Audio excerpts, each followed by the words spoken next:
N'hésitez pas à liker la vidéo si elle vous plaît et si vous êtes nouveau sur la chaîne, n'oubliez pas de vous abonner et d'activer la notification pour ne rater aucune de nos prochaines vidéos.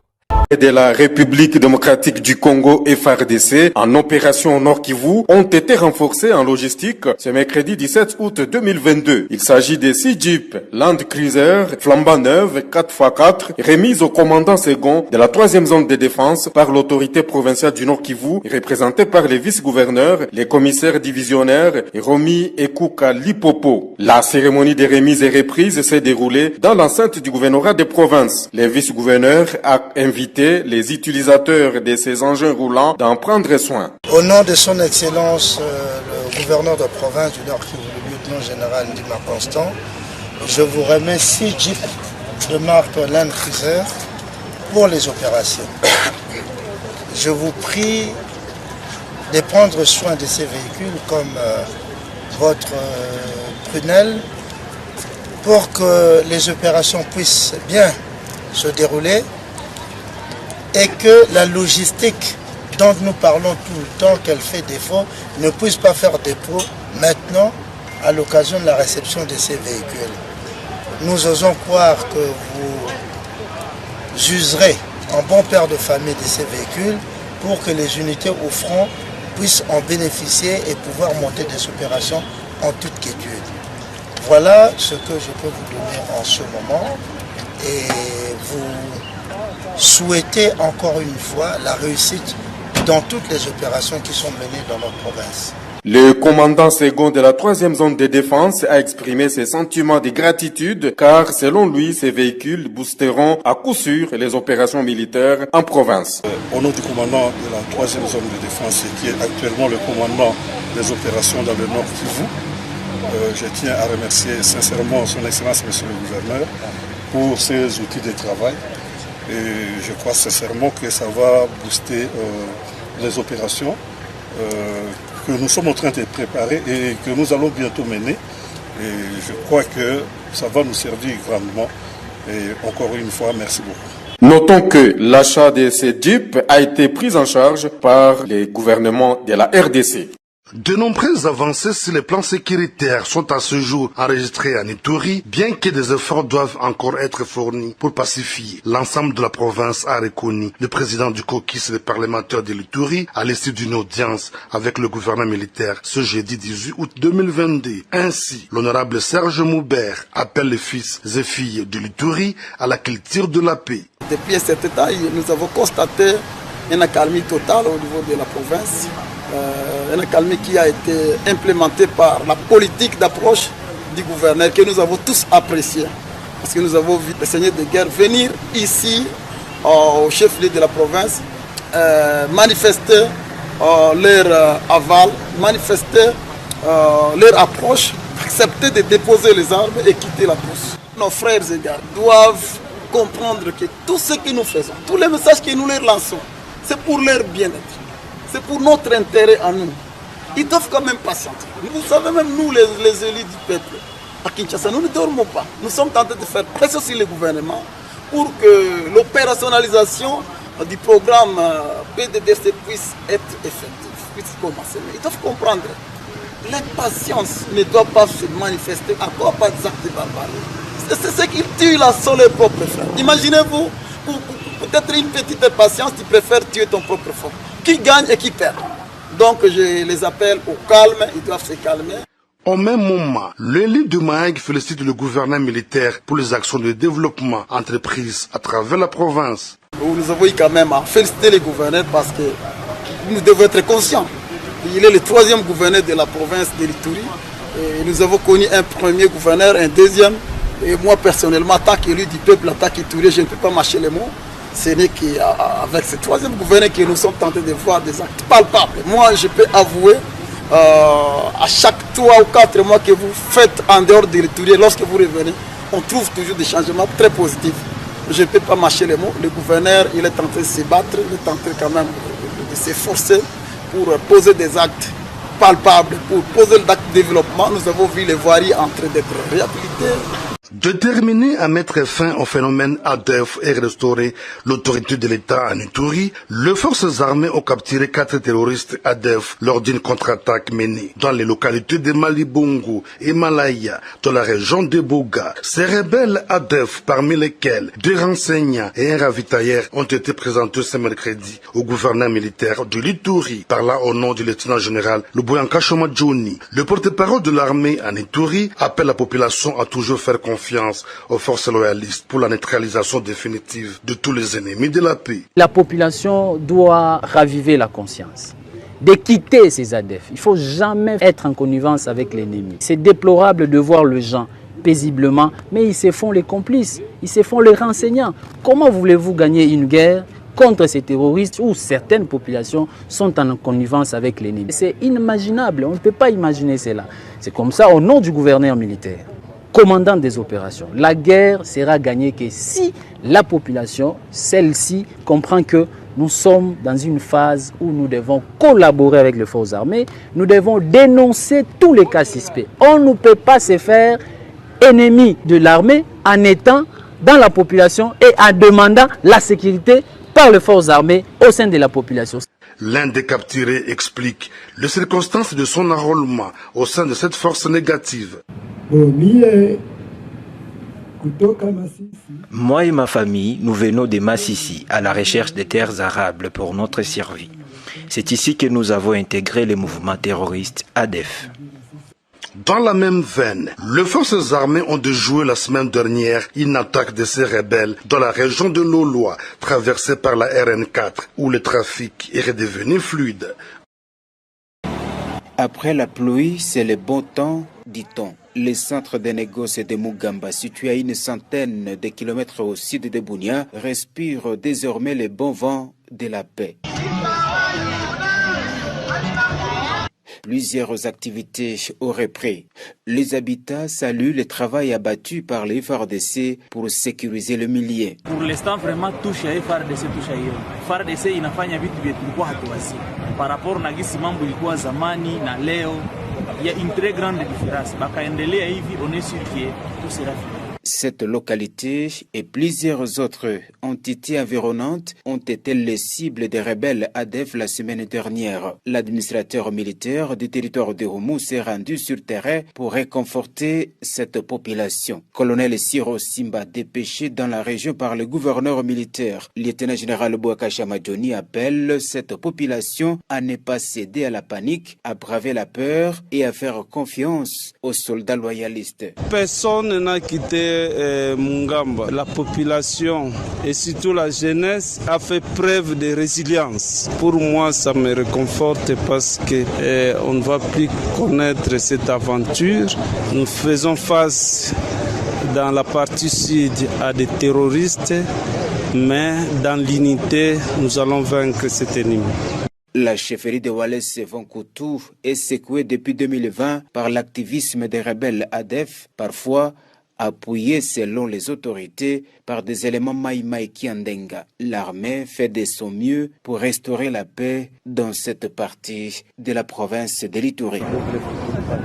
La commission chargée de suivi de la mise en œuvre du plan d'action des FARDC pour la lutte contre les violences sexuelles en faveur des officiers de commandement et magistrats militaires a clôturé ses activités de sensibilisation samedi 13 août 2022 à Kalemi, chef-lieu de la province du Tanganyika. 3 moments forts, comme à l'ouverture, ont caractérisé cette cérémonie: les allocutions des autorités, la signature d'actes d'engagement par les commandants grandes unités, la remise symbolique des certificats aux participants. Le représentant du président de la commission FARDC, le colonel diplômé des hautes études de stratégie et de défense, Batabombi Apanza Jean-Daniel, a salué la participation massive et représentative des femmes militaires de Kalemi, tout en signifiant aussi que les matières acquises doivent être d'application pour atteindre les objectifs assignés par le gouvernement congolais dans le secteur de la défense. Le commandant des opérations Oussalama et commandant place, le général de brigade Mouima Batenchi Dieudonné, pour sa part, a félicité les bénéficiaires et facilitateurs tout en promettant aux officiers qu'il traitera les questions de ces crimes sans complaisance, mais avec la seule volonté et rigueur d'appliquer à la lettre l'esprit du droit en cette matière. En tant que commandant des opérations Oussalama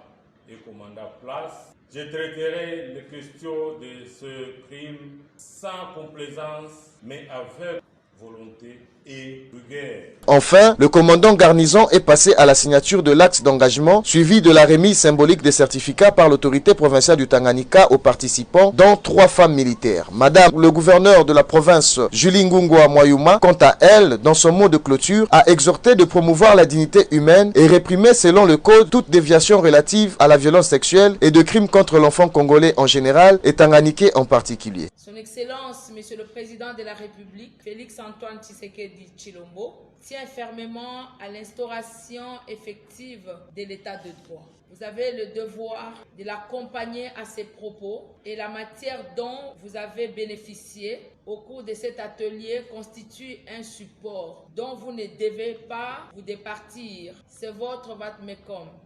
Puissiez-vous promouvoir la dignité humaine et réprimer selon le code toute déviation relative à la violence sexuelle et crimes contre l'enfant congolais en général et tanganyikais en particulier. Au sortir, les officiers... Que ce soit du côté militaire, que ce soit du côté des policiers, que ce soit du côté de la population, c'est une perte immense pour Butembo, pour la province du Nord Kivu, pour toute la République démocratique du Congo.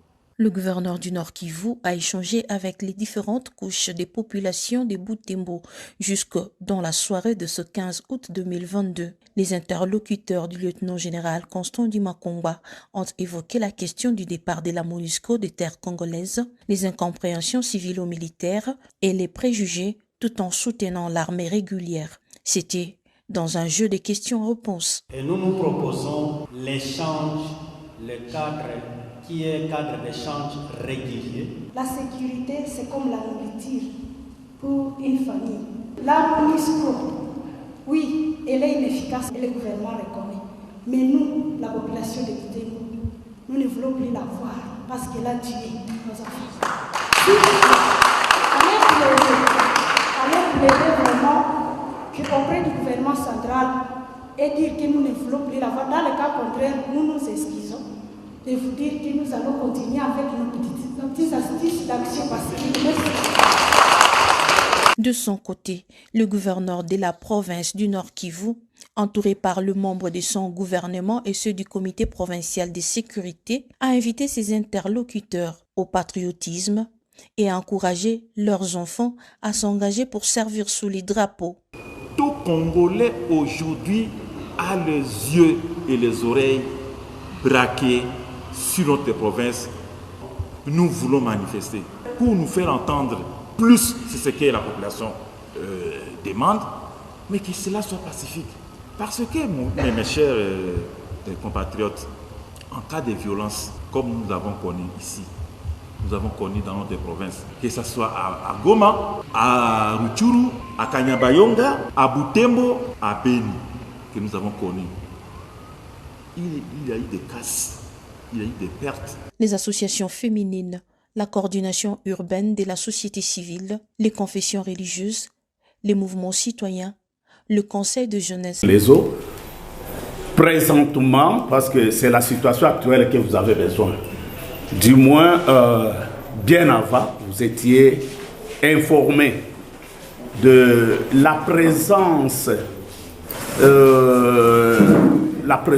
de hors-la-loi sur les lacs et aux alentours, bien avant, où on avait plusieurs groupes armés aux alentours du lac Édouard qui œuvraient particulièrement aussi sur les lacs. Et tout ce qu'ils faisaient, je pense, vous étiez informés, tracasseries sur les lacs, surtout chez les pêcheurs, bien sûr. On tracasserie sur les pêcheurs, des arrestations arbitraires, des taxations illégales, beaucoup d'histoires qui se faisaient sur les lacs. Mais avec l'arrivée de cette nouvelle équipe dirigée par les capitaines de vaisseau ou colonel Amis Wanyata, l'actuel commandant 333e base navale, les choses ont pris une nouvelle allure et je vous en confirme, aujourd'hui sur le lac Édouard, il n'y a aucune présence ennemie. Si on parle de l'ennemi, ce sont les destructeurs de la nature, parce que nous sommes dans le cadre de la conservation de la nature, n'est-ce pas? Présentement, ces destructeurs ont diminué, particulièrement les destructeurs armés. Mais à présent, il demeure encore quelques poches de résistance de ces destructeurs qui ne sont plus armés, mais de pêcheurs appelés clandestins, parce qu'eux aussi font partie de destructeurs des écosystèmes. C'est avec cela que nous sommes en train de nous battre, parce qu'il y a des patrouilles qui se font presque quotidiennement, raison pour laquelle aujourd'hui, les après-midi, nous allons passer à certaines destructions de quelques entrailles de pêche prohibées qui sont déjà là. Et vous verrez peut-être quelques pêcheurs clandestins arrêtés, parce qu'on les arrête, les uns, on les transfère par des moyens, et les autres, après des séances de sensibilisation, ils sont libérés par rapport à l'appréciation de l'OPJ, qui est notre chargé de sécurité là-bas. Du moins, cet après-midi, vous allez vous allez assister à la destruction de certains biens saisis prohibés sur le lac Édouard. Aux environs, où on dirait le littoral du lac, il y avait beaucoup de bastions aussi de rebelles qui, présentement aujourd'hui, sont loin de chez nous. Donc, le lac et ses environs est totalement débarrassé de l'ennemi. Présentement, la situation sécuritaire est calme. Et vous comprendrez avec moi le peu de séjours que vous aurez à passer ici. Merci. Merci beaucoup. On est vraiment ébloui de cette information. Avant de donner la parole... Merci par rapport à cette question. Je trouve que l'ami a besoin de savoir la mission des forces armées, particulièrement de la force navale, parce que la question c'est de dire que fait réellement, où exactement la force navale. Dans le domaine de l'environnement. Voilà. Dans les domaines de l'environnement, bien sûr. Bon, sachant bien que nous sommes la force navale dans les lacs Édouard. Le lac Édouard faisant partie intégrante du parc national de Virunga. Et le parc national de Virunga est parmi les parcs le plus détruits ou occupés par des hommes armés incontrôlés, autrement appelés des groupes armés ou les rebelles. Parce que ceux-là qui ne sont pas contrôlés par l'État, ce sont des rebelles. Ce sont des porteurs d'armes illégaux. Aussi, sur le lac Édouard, il y en avait encore beaucoup. Tout le littoral du lac Édouard était jadis occupé par des groupes rebelles. De l'est à l'ouest, en passant par le sud, il y avait des passions des groupes rebelles.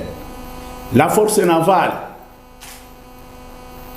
sous les ordres de son commandant, le capitaine des vaisseaux, Amis Wanyata Jean-Pierre, a commencé d'abord par nettoyer l'espace liquide de tous ces rebelles-là qui hébergeaient plus les pêcheurs clandestins pour la destruction des écosystèmes et la destruction de nos ressources halieutiques du lac Édouard. Chose faite. Parmi les réalisations et les actions de la force navale sur le lac Édouard, c'est d'abord l'élimination des groupes rebelles sur les lacs.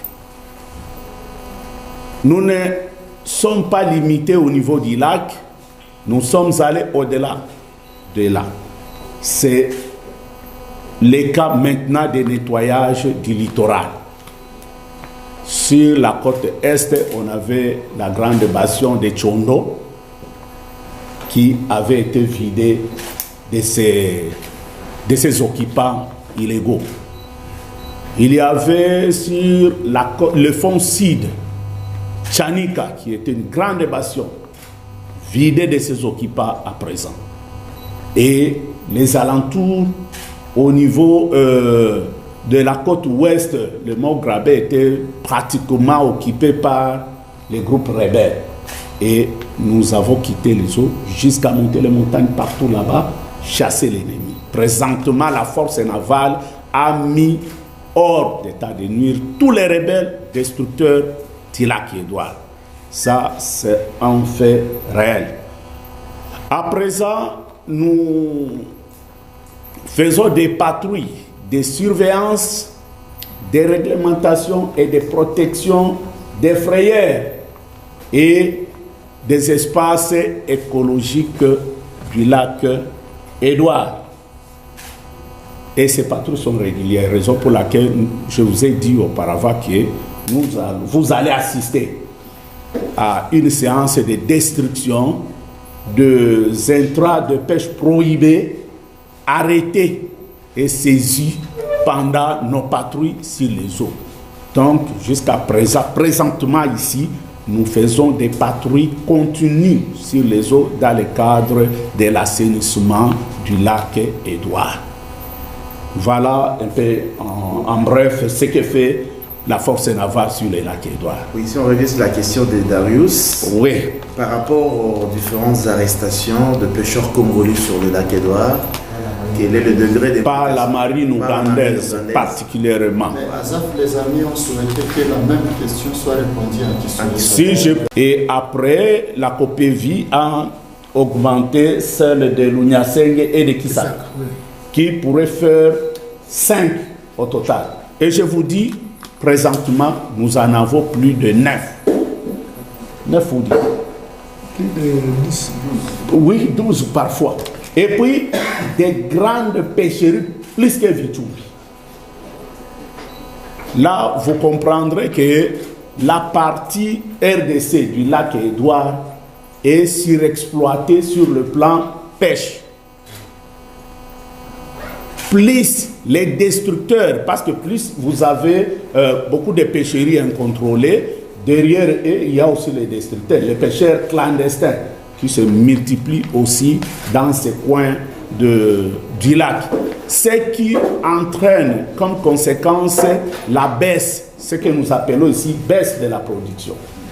Et c'est ce qui fait que nos pêcheurs en quête de produits, donc du rendement, particulièrement ceux de Kiavinyong et de Kassindi Port, mais beaucoup plus ceux de Kiavinyong qui quittent chez nous en quête de rendement vers les eaux territoriales ougandaises pour la pêche.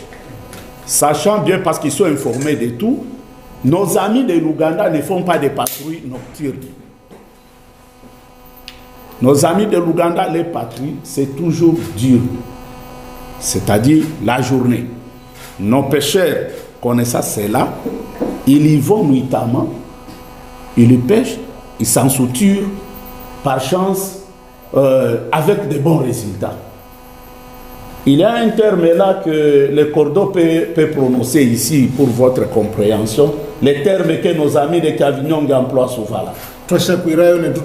Ah voilà. Donc, il préférerait mourir, mais après avoir mangé. C'est comme ça qu'ils se jettent là-bas. Chez nous, les Quinois parlent de chanceux locaux, Pamba. Azui Abiki, il s'en va. Avec de chance, il va, il fait de bonnes affaires. Mais dans les cas échéants, ils sont capturés sur les eaux ougandaises. Mais du moins, par rapport à cela, nous continuons toujours à solliciter nos partenaires. Parce qu'à un certain moment, on avait ici l'IF2. Le projet LIF2 qui nous a appuyés, et c'est ce qui a fait qu'on réussisse à bouter dehors tous ces ennemis qui détruisaient les lacs et aux alentours même du lac.